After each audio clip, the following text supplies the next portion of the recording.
Bonjour bien-aimés, nous sommes dans Nombre au chapitre 1er, le verset 1 nous dit: Le Seigneur adressa la parole à Moïse dans la tente de la rencontre au désert du Sinaï.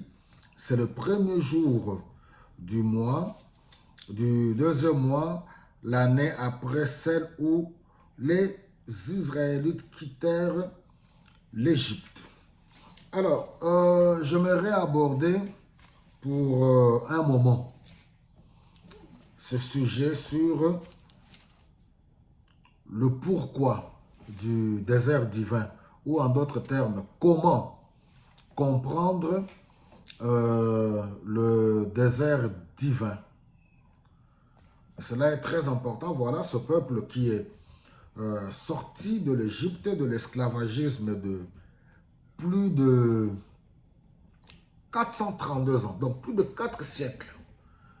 Dieu est descendu pour les délivrer par l'entremise de son envoyé Moïse. Direction la terre promise.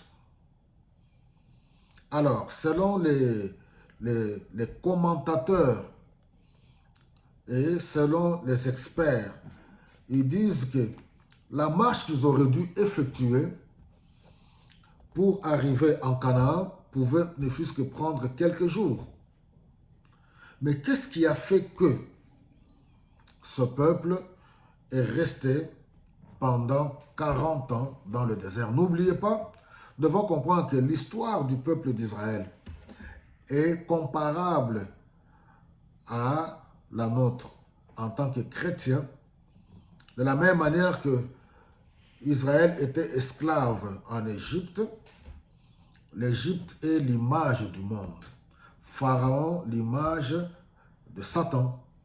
Et voilà, Dieu est venu nous libérer. Jésus-Christ a donné sa vie pour nous délivrer de la puissance de ce monde.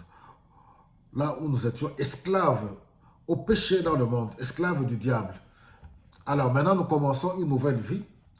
Nous entamons une marche avec le Seigneur vers notre destinée finale. Alors, c'est durant cette marche-là, c'est une très très longue marche. Et je le dis pourquoi? Parce que aujourd'hui, les chrétiens pensent que être enfant de Dieu, il suffit d'aller danser dans un concert chrétien. Non. Bien sûr, un concert gospel. C'est plus que ça. Être chrétien, c'est une grande responsabilité. D'aucuns penseront tout simplement qu'il faut aller le dimanche à l'église. Il n'y a pas que ça. C'est toute notre vie qui est engagée. Corps, âme et esprit. Notre quotidien, nos choix, nos décisions, nos paroles, nos actes, toute notre vie. C'est pas pour rien quand Paul dit que quand quelqu'un est en Christ, les choses anciennes sont passées. Voici, toutes choses sont devenues nouvelles. 2 Corinthiens, chapitre 10, le verset 5. Donc, ce n'est pas pour rien. En Christ, nous devenons de nouvelles créatures. Ce n'est pas un jeu d'enfant. On ne joue pas le cache-cache avec Dieu.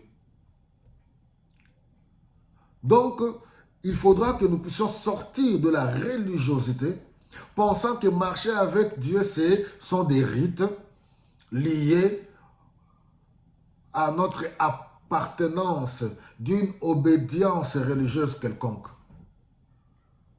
Dieu nous aidera pour pouvoir lire la parole de Dieu, comprendre que la relation avec Dieu n'a rien à voir avec des objets.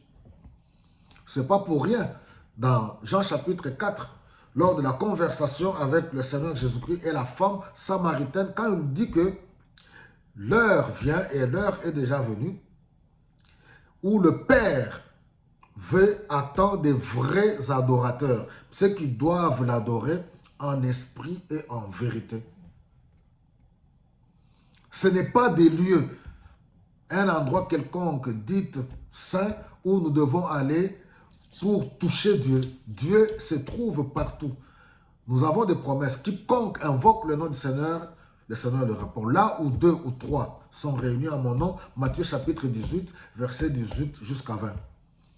Lorsque 2 personnes s'unissent au nom de Jésus-Christ, qui se trouvent dans une chambre, dans un salon, dans la rue, dans une pièce, dans le bus, dans le tram, dans le métro, si vous vous accordez au nom de Jésus-Christ, Dieu est là. Donc, il est plus que temps que les gens sortent. Alors, le but de ce message, c'est pour voir le pourquoi du désert divin. Alors, donc, ça, ce n'est qu'une première partie.